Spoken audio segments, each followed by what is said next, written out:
Good day. Here's the latest news for today. The tourism industry of Misamis Oriental was greatly affected by the pandemic. With the plan of reopening it this year in December, guided with proper health protocols, Misamisnons will greatly benefit from the said development. Let's hear Danny Abshama Jr. for the update. Yes, Queen. Misamis Oriental is undeniably a tourism-growing province in the Philippines, with plenty of tourist destinations that both local and foreign tourists can visit.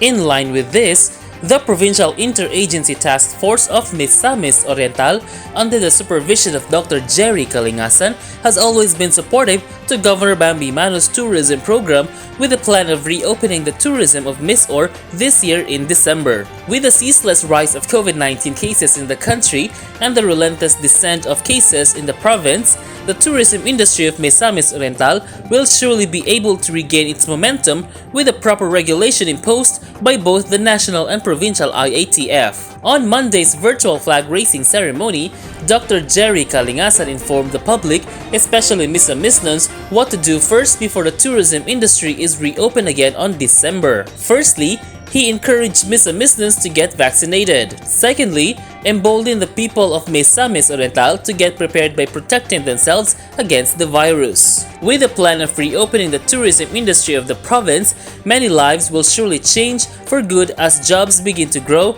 and locals start to earn again. Confidently, with the proper implementation of health protocols, the opening of tourism industry in the province will surely not be a problem as long as the people, especially Misamisnons, remain vigilant and not complacent, strengthened with Governor Bambi Mano's perpetual notion, kung taga-MISOR ka, secure ka. This is Danny Abshama Jr., aimed towards a clean and honest governance, reporting for the province of Misamis Oriental. Queen. Thanks, Danny. In another story, in order to eliminate and decrease the high risk of COVID-19 in the province, Provincial IATF Dr. Jerry Kalingasan believed that active and intensified surveillance of influenza-like illness, or ILI, in barangays of the province is a great step as preparation for detection, early quarantine, and early treatment. Here's Jane Salimbao for the report. Yes, Queen. According to Provincial Interagency Task Force Chief Dr. Jerry Kalingasan, we have to approach the disease in the earliest time to promote the importance of surveillance of influenza-like illnesses in the whole province of Misamis Oriental. In order to reduce the risk of COVID-19 in the province, Dr. Kalingasan believed that active and intensified surveillance of ILI in barangays of the province is a great step as preparation for the protection of all Misamisnons. This is in pursuant to medical health advisory released by Dr. Kalingasan addressing to all municipal and city health officers in the province with guidelines that focuses on educating people that ILI is not normal nowadays and directed them along with the BHERTs, BHWs, BDRRs, MDRRs, PROC leaders, BNS, barangay health station staff, and the RHUs and the responsibility of monitoring their constituents in their areas effective last August 24 of this year.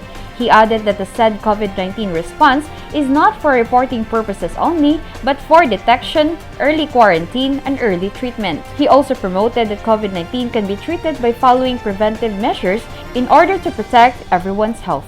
There is always a treatment. Ang ilan ang gingon nga there is a treatment kuno for COVID. So let us have all the preventive measures and the protection for ourselves.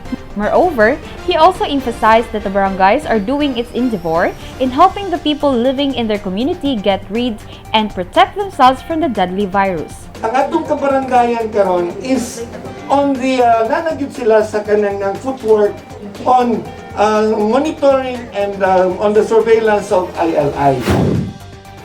Governor Bambi Mano and Dr. Kalingasan altogether worked harder in battling this pandemic, making efforts the best ways possible in order to achieve its pursuit of becoming a COVID-19-free province in sooner time possible. This is Jane Salimbao, aimed towards a clean and honest governance, reporting for the province of Misamis Oriental. Queen? Thanks, Jane. And that is the latest news for today. For more details, please visit the Misamis Oriental Provincial Information Facebook page. Once again, I'm Queen Exclamador. Good day.